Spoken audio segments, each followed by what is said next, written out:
बता दिया कि शरीर में गांठ है, गठान है,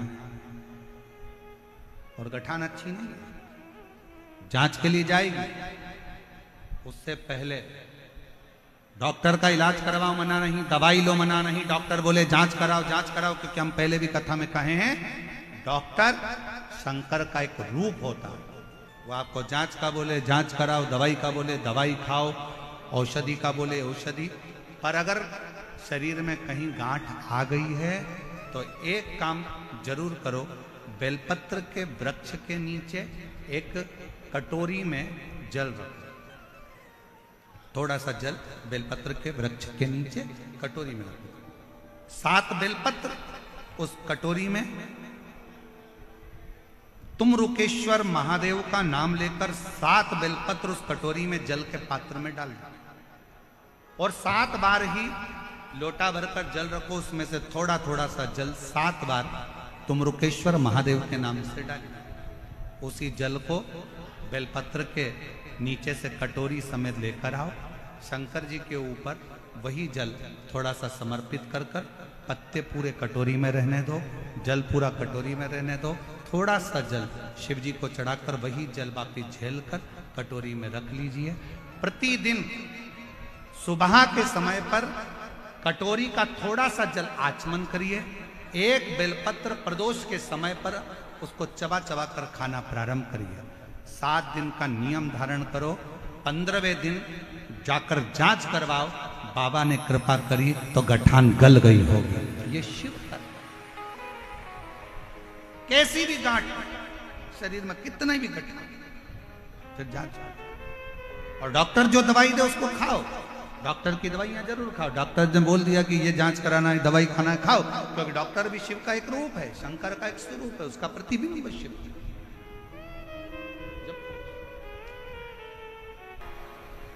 कोई कहे कि घर में काल सर्प दोष है,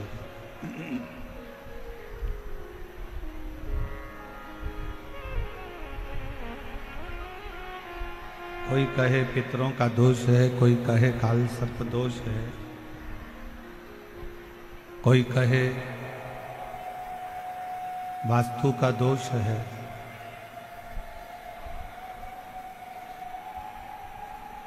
ये सारे दोष अगर घर में लगे हुए हैं और यदि आप भगवान शंकर को एक लोटा जल समर्पित कर रहे तो दुनिया का कोई दोष आपको कभी भी नहीं लग सकता, वो सारे दोष अपने आप समाप्त हो जाते हैं शिव को एक लोटा जल चढ़ाने। शंकर भगवान को एक लोटा जल समर्पित करने से, और वो जल एक विश्वास का होना चाहिए कि 33 कोटि देवताओं को अलग अलग जल चढ़ाने की जरूरत नहीं पड़ती। यदि एक देव अधिदेव महादेव पर एक लोटा जल चढ़ जाता है तो 33 कोटि देवताओं को प्राप्त हो जाता है। 3 तरह से मरे हुए व्यक्ति का मोक्ष नहीं है। पहले नंबर पर पानी में डूबकर मरे हुए व्यक्ति का मोक्ष नहीं। दूसरे नंबर पर सर्प के डसे से मरे हुए व्यक्ति का मोक्ष नहीं। और तीसरे नंबर पर स्त्री के हाथ से, नारी के हाथ से अगर कोई मरता है उसका मोक्ष नहीं। पर शिव महापुराण की कथा एक बात बड़ी अच्छी कहती है हमारी,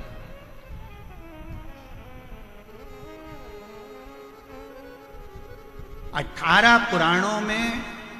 6 शास्त्र में, 4 वेद में, उपनिषदों में केवल एक शिव महापुराण की कथा एक ऐसी है कि अगर जिंदगी में कोई कितना भी पाप करा हो, अगर वो एक बार शिव महापुराण की कथा सुनकर जाने वाले व्यक्ति का मात्र मुख का भी दर्शन कर लेते हैं तो पाप से मुक्त हो जाए। और ये स्वयं और ये याद रखना, ये सियोर वाला महाराज नहीं बोल रहा, गीता प्रेस गोरखपुर की शिव महापुराण की किताब लेकर आओ, पोथी लेकर आओ और उसको गीता प्रेस गोरखपुर की शिव महापुराण के विद्धेश्वर संहिता का अध्ययन करो, पढ़ो, उसमें मिलेगा श्री शिवाय नमस्तुभ्यम बोलने वाले के मुख का मात्र दर्शन कर लो तो अश्वमेध यज्ञ का फल प्राप्त हो जाता है और हमारे जीवन के सारे कष्ट समाप्त हो जाते हैं। जिसके दरवाजे पर, जिसकी गाड़ी पर, जिसके द्वार पर, जिसके व्यापार पर भी अगर श्री शिवाय नमस्तुभ्यम लिखा होता है और अगर कुछ बुरा होने वाला होता है, कोई बुरी खबर सुनाने वाला भी अगर आ गया, दरवाजे पर श्री शिवाय नमस्तुभ्यम लिखा है और आपने दरवाजा खोला, वो भले बुरी खबर सुनाने आया था पर उसने पढ़ लिया और उसके मुख का आपने दर्शन करा तो वो बुरी खबर भी अच्छे में ही बदल जाती है। शास्त्र कहता है कि शिव महापुराण की कथा यहां तक वर्णन किया गया, यहां तक कहा गया कि शिव महापुराण की कथा का रस तत्व साधारण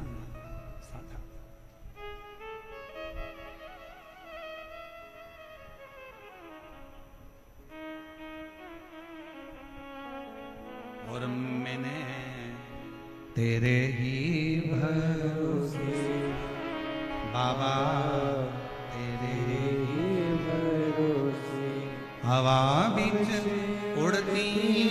जवानी बाबा डोर हत्तो छठी नावे में कटी शिव महापुराण की कथा में विद्धेश्वर संहिता में 3 चीजों का वर्णन किया गया। शिव महापुराण की कथा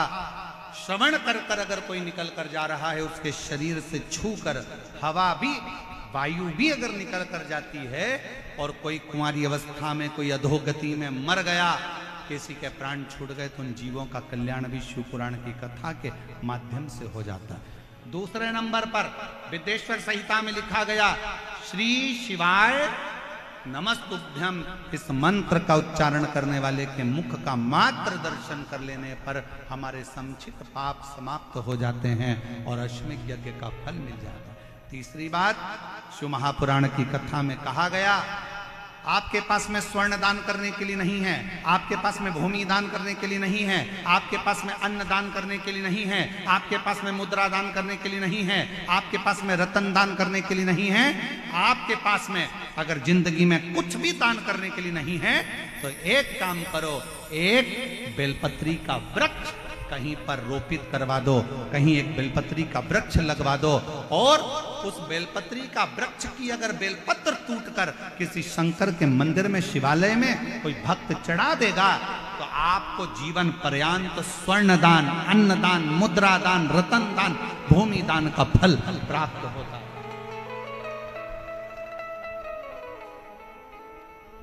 एक बेलपत्र जीवन का सुख दे देगा, एक बेलपत्र। 2 स्थान पर चंचुला देवी पहुंची, थोड़ा ध्यान देना कथा पर। ईसर गोरा शिव पुराण की कथा चल रही है और चंचुला का पूरा चरित्र अभी तक किसी शिव महापुराण में सुनने को नहीं मिला है। केवल जयपुर की यह कथा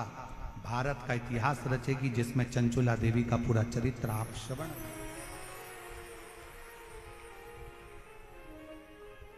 चंचुला देवी 2 प्रदेश में भ्रमण कर रही, 2 प्रदेश। ब्रह्मा जी जो स्वयं गोकर्ण प्रदेश में भ्रमण करते हैं, गोकर्ण प्रदेश,